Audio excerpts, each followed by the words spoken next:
Good morning, everyone. Glad to be here, and I want to take a moment to thank Joe and Bob Poehler and Janae and Samantha and everybody at Pauly Jail for the opportunity to be here. This is a terrific opportunity to learn and gather information, and we're glad to be here. Solar America Solutions. We call this the other side of solar, you know, because people don't think about solar thermal heat when they think about solar. Frankly, you know, everybody wants to buy a solar panel and plug in their TV set, but you know, it doesn't work that way. And I really like this particular quote from Larry Ellison at Oracle. You know, when you innovate, you got to be prepared for everyone telling you you're nuts. And we certainly heard that over the course of the first at least 2 or 3 or 4 years that we were in business. We've been doing this now for 8+. And you know, it's really it's a gratifying thing, and it's a good thing. Don is the developer of our product. We're now in our 3rd generation.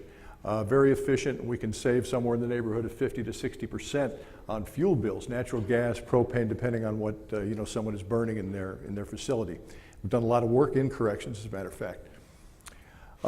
We call this disruptive technology simply because nobody's ever seen anything like it before. We can create up to 5 times more usable energy than any kind of similar product on the market. Again, we can reduce greenhouse gas emissions and energy costs by 50% plus. That's the point. We make heat. We make lots and lots of heat. And it's produced from ultraviolet or UV rays that are present even on cloudy days. If anybody's ever had a sunburn when they've been out fishing or you know, out in the yard or whatever on a cloudy day, that's UV rays, and they're present again as soon as the sun rises. Don, you want to talk about the heat loss? Sure. So when you think about creating heat from whatever fuel source you use, in our case we use the sun, but whether you use your fuel source is natural gas, whatever it is, you don't want to lose that heat doing something besides what's productive to your system. So heating water, heating space, whatever it is, it's what you want to use that thermal energy for. Same thing with our appliance. So this is Shelby County Correctional Center in Memphis, Tennessee, and the picture you see at the top is taken with a conventional lens, and then this picture is taken with an infrared lens. And you can see the heat from the bulbs and the lights around the doors, the rooftop unit.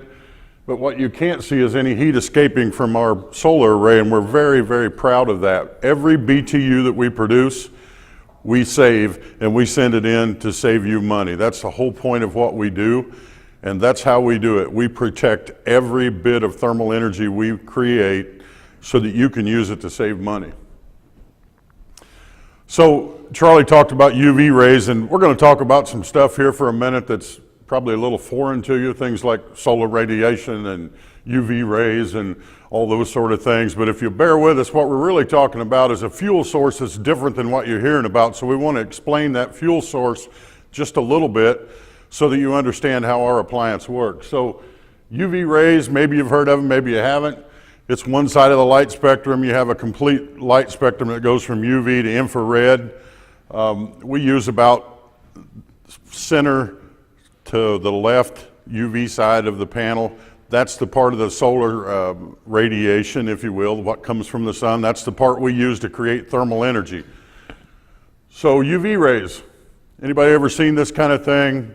You know, it's just an example of the power they're very compact if you look at them on an oscilloscope as a ray.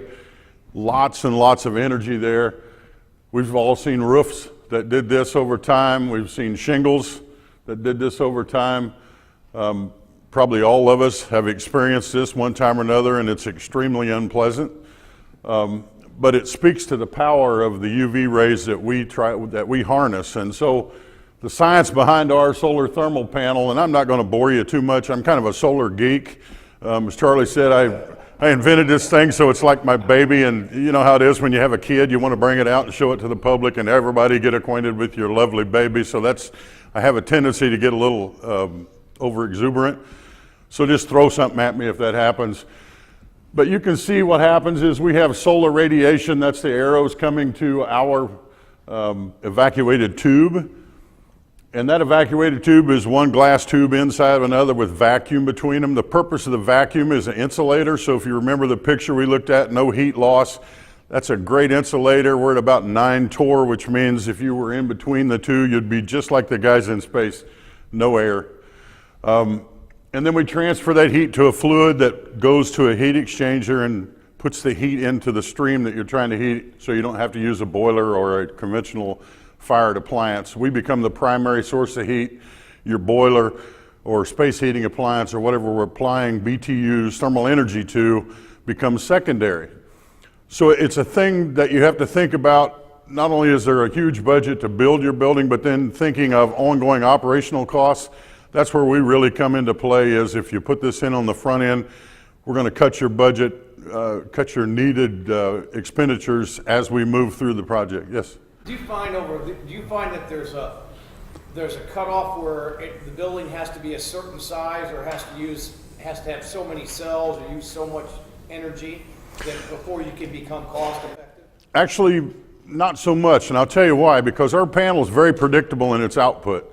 So if you've ever looked at a solar thermal panel before, they're all made to heat water. They get 120 degrees, and there you go. They heat a family of 4's home. That's been the world that solar thermal lived in for the last 100 years or so.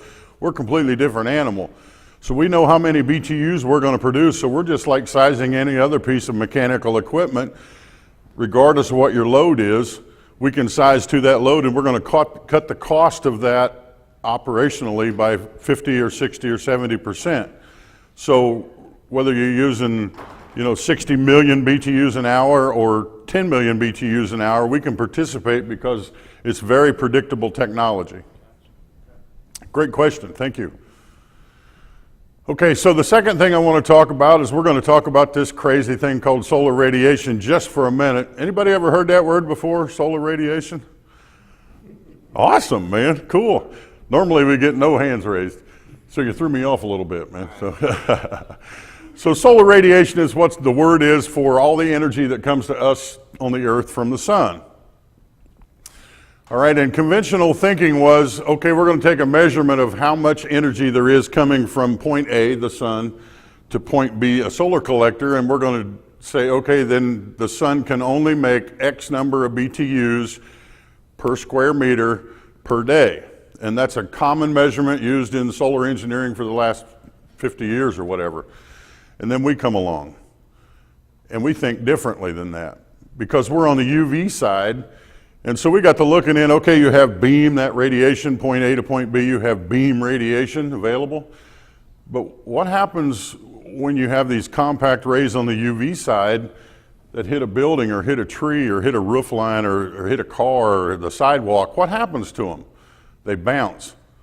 And so we worked with a PhD at Purdue, and what we discovered is that there is more radiation available called diffuse, which is the bouncing around radiation.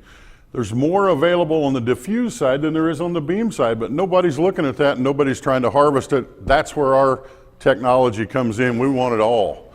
So we made a great UV magnet, if you will, our coating system on our tubes, to pull in all of that energy so that we can create 5 times more than our closest competitor. So when our closest competitor is looking at making 6,000 to 7,000 BTUs an hour, we're looking at making somewhere between 20 and greater than 30, depending on which time of the year it is, 1,000 BTUs per hour per panel. That's what we bring to the table. And this is, listen, this slide isn't up there so we can all say, woo, look at us, we got a patent. Not at all. This slide's up there because you need credibility to your claims, right? Anybody can say anything, but then you have to quantify them and you have to have credibility. I don't know if anybody's been through the patent process before, but I can tell you it is a grueling, long process because you have to prove every claim you make, and every claim you make has to be brand new. It can't be anything that's ever been claimed before, whether a patent was granted on it or not. That's called prior art. So we are very happy to tell you that our panel was patented in 2015, I believe 2014, 15, somewhere in there.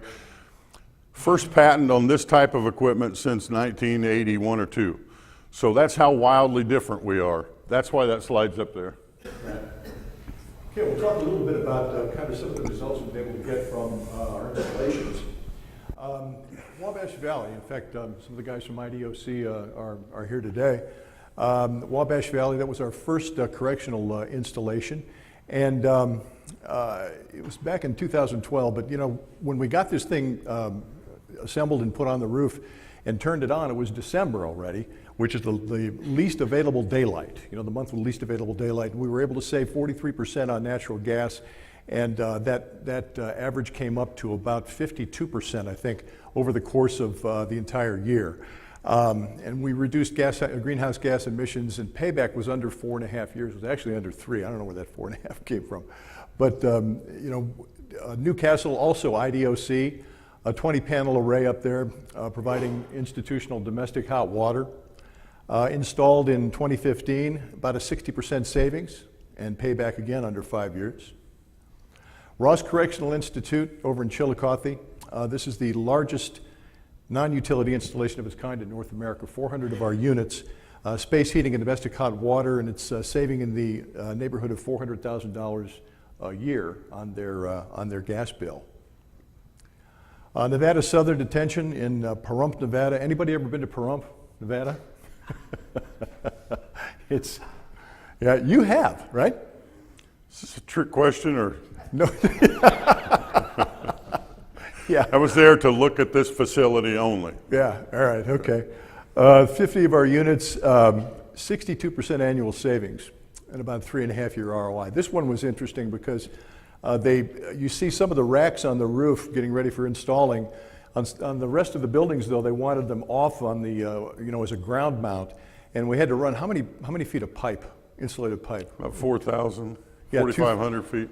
2,000 out, 2,000 back, something like Correct, that. yeah. Had somewhere around a 5 degree temperature loss, which is pretty good over that kind of distance. I can see the cost savings you just showed me, $400,000 a year. Yeah. What would you say to the typical architect and CM and owner? So when you put your solar panels up there, that has a cost to it. But they also have a cost of they're going to have a water heater or something else, right? So how does that offset each other? You see where I'm going with that? I think so. Okay. We don't tear out the equipment to put our stuff in. Basically, what we would do is interface with the existing equipment via heat exchanger.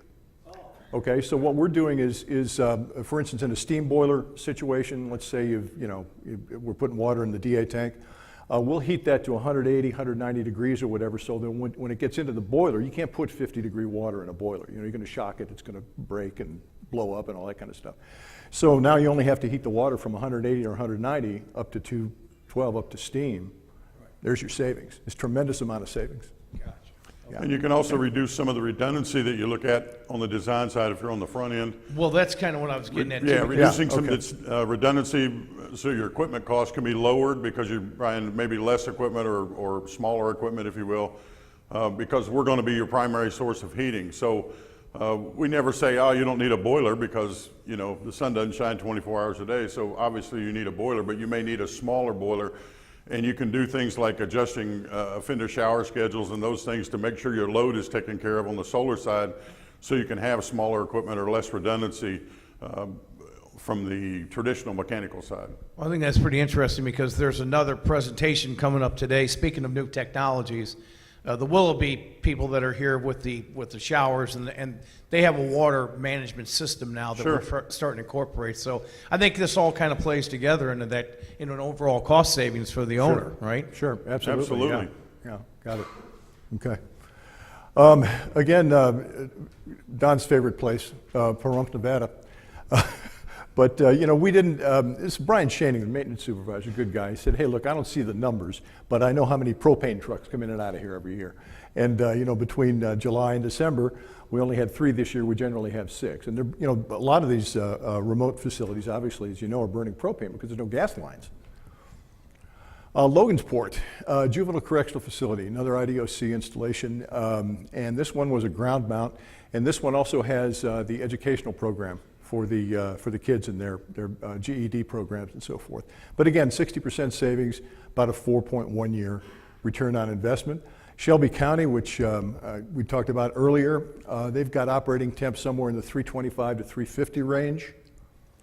And average population 3 to 325, 8 buildings rather with 15 units on each, 63% annual savings, about a 4.3 year ROI. When they turned their first system on, it cut their boiler fire time. He had that fire counter on there, right? He was counting the number of buckets, right?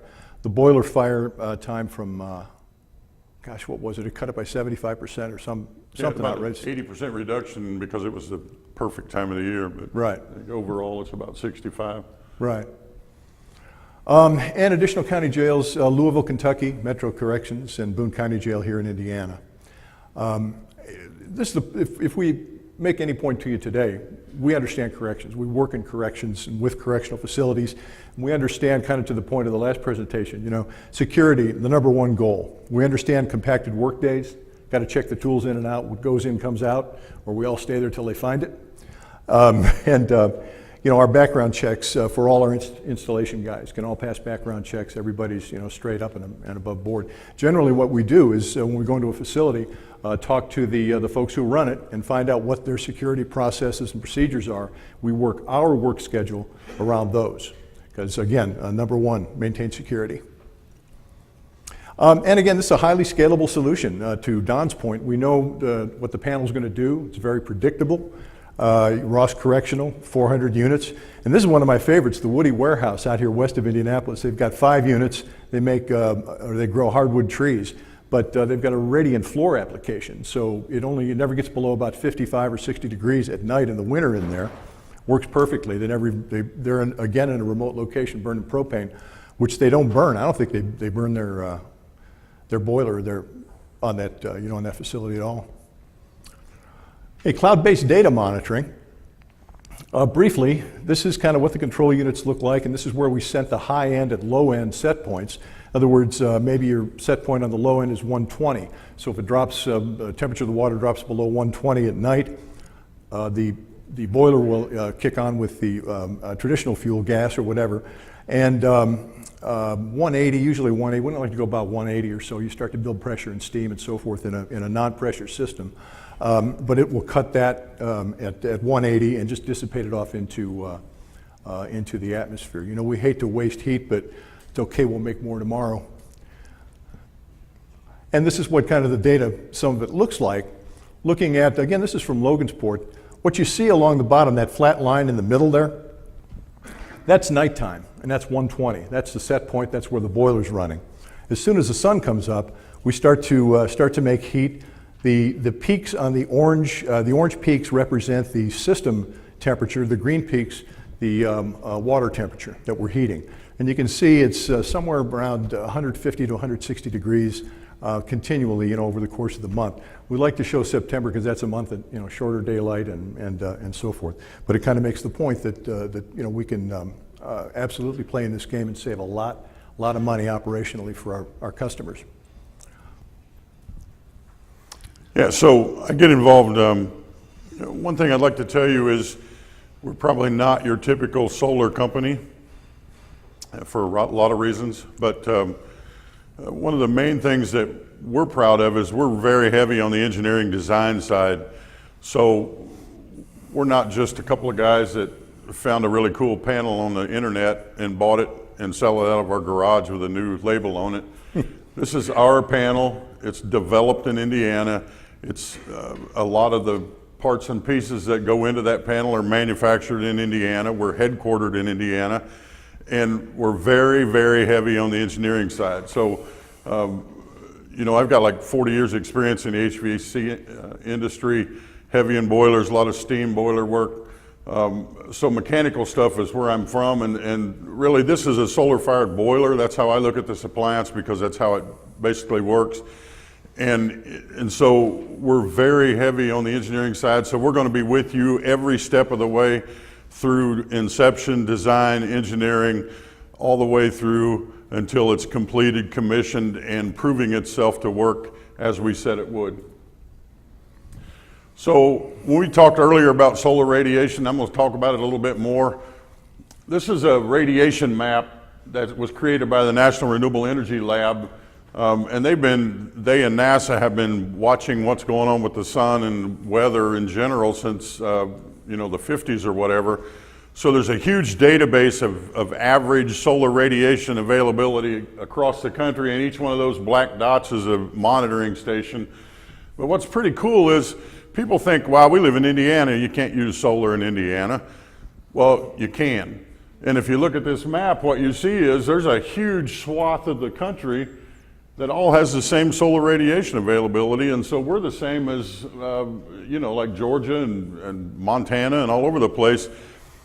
Because we use the UV rays which penetrate the clouds, even in the cloudy days, we get 220 days a year in Indiana, they're either cloudy or partly cloudy. So if we had an appliance that ran on, you have to have direct sunlight, it wouldn't work very well. So because we use UV rays, we have this major amount of potential energy available to us every day because UV rays penetrate the clouds, right? We've all got sunburn when it was cloudy out or whatever, going fishing or swimming or whatever you're doing. So this just kind of gives you an idea of the availability of that fuel source that we use in our solar boiler. So we use a software program called RetScreen. RetScreen was developed by the Canadian government actually because there's so many people in the renewable energy field because people aren't used to it, people don't really understand it, that we're selling products that could in no way perform the way they were promising.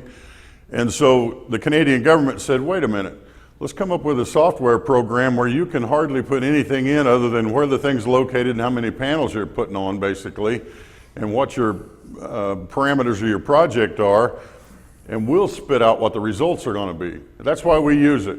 It's trustworthy and it's a little bit conservative even. So typically we outperform what RetScreen promises, and everybody wants to live in that world. As somebody selling a product, you always want to overperform, underpromise and overperform, right? So that's why we like this. And at the end of the analysis that it spits out, it gives you an ROI curve, and that's what this is here.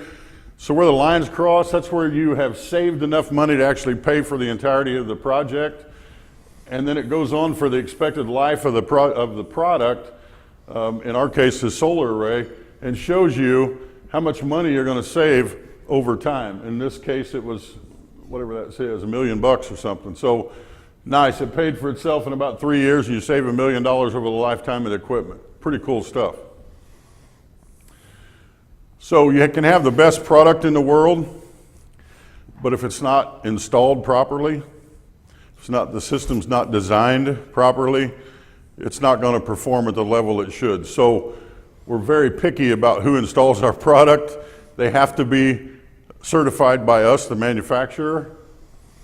And we work with a company that's located, their main office is here in Indianapolis, Solar Technologies. They're master installers because they have literally installed thousands of our panels in 100 projects or whatever. They offer nationwide coverage. They can work multiple projects at the same time, and they do excellent, excellent work, and it performs how it's supposed to when they get done, which is wildly important. We also work with Design Air, which is located here in Indianapolis, one of their offices. Maybe some of y'all know Design Air, Bob Boulware. They also have an office in Washington, D.C., and I think they have one in St. Louis, but they offer third-party engineering, so if you need submittals, they can stamp in all 50 states. And they also offer verified results. So upon commissioning of the system, Design Air will actually work for the customer and go through the entire system and say, okay, here's what it's doing, here's how many BTUs it's doing, here's what the performance of the system is. And if that system is not performing after they do their study, if it's not performing at the level we promised you, we'll pick up the tab to make it work. So if that means more panels, that means a different heat exchanger, whatever that means, we'll bring that to the table, because when we make a promise, we deliver on it. Customer service is the only thing we have to offer besides a world-class product, and we're proud of the fact that we have never had to do that yet, but we're also proud of the fact that we're willing to every project. This is us. This is what we lovingly refer to as our world headquarters. Off of 96th Street. You guys are welcome to come visit us anytime you want to. We got a system on that heats our warehouse. You want to come and kick the tires on a live system and have a look at it and all that sort of thing, you're welcome to. Charlie, anything you want to add? No, I think we'd like to open it up for questions. In general, what's the life of the panels? I mean, why are your panels different, better? I mean, tell us a little bit about that. Sure. So our panel is basically made with, without getting too deep in and giving the farm away, basically made out of copper piping and borosilicate glass, which, by the way, was the original Pyrex recipe formulation. And the vacuum between our tubes is really, really important. That's warranted for 10 years. We expect this technology has been around, the evacuated tube, not our particular coating mix and all that, but the evacuated tube technology has been around using it as a solar thermal appliance for 30 years, and they're still operating. In fact, if you look at Wikipedia, they'll tell you evacuated tube collectors last more than 25 years. So we say the expected lifetime of our panel is somewhere 25 to 30 years. And if it's a roof-based system, and you're a building owner or a commissioner that's in charge of a building or whatever, what do you recommend as far as the roof condition before you go and install something like this? Are there guidelines or thoughts or anything? So if we mount on a roof, let's say it's a flat roof, membrane roof, we work directly with the membrane manufacturer, and they recommend to us what pad to put down under our panels, so we don't penetrate your roof. We use actually engineered ballasted mounting system, so we put a pad down under the roof. We work directly with your roofing manufacturer, to make sure that there's nothing done that will upset the warranty on your roofing material, because that's wildly important as well. So those are things that we work through on the design side to make sure we get done properly. Right, exactly. This young man had a question here. Go. Craig asked the same question I was going to ask. Well, that worked out well. All right, a twofer. I like it. Can I answer it for you again? Any other questions? Yeah. This is live stream viewer. You mentioned in one of your slides that municipal financing is available.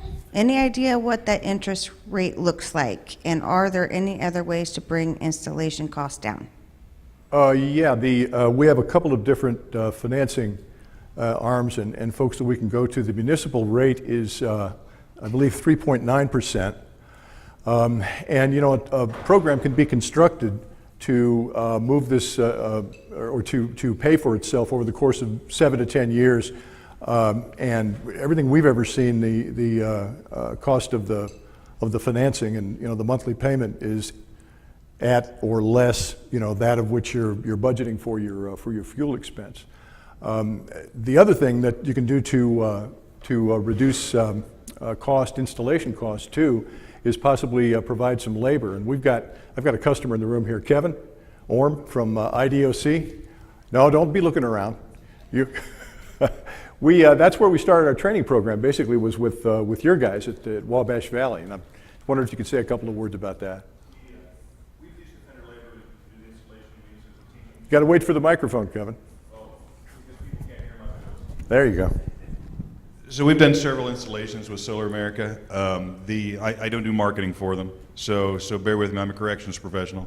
We've used offender labor to offset costs. If you listen to the warm fuzzy side of our business, it also gives offenders a marketable skill, teaches them work ethic, all that stuff. But at the end of the day, it saves my construction costs. Mr. Gibson, Mr. Meese have both overseen some of these projects as they've went. It's pretty simple plumbing. Theirs is a superior product. It's actually pretty simple technology. Well, not to manufacture, but to install is pretty simple technology. So I don't do marketing for these guys, but when I ran into them this morning, I started looking around. And I'm not going to pass this around because I don't even want to think about what kind of stuff you'd send to Lieutenant Governor on my iPad. But this is real-time monitoring of a system on the Michigan City laundry at our Indiana State Prison, Michigan City. If you guys want to see this, proof's in the pudding. They can stand here and tell you, make expectations all day. I can tell you right now it's 67.4 degrees in Michigan City, Indiana. There's 157.3 degrees Fahrenheit coming off their header.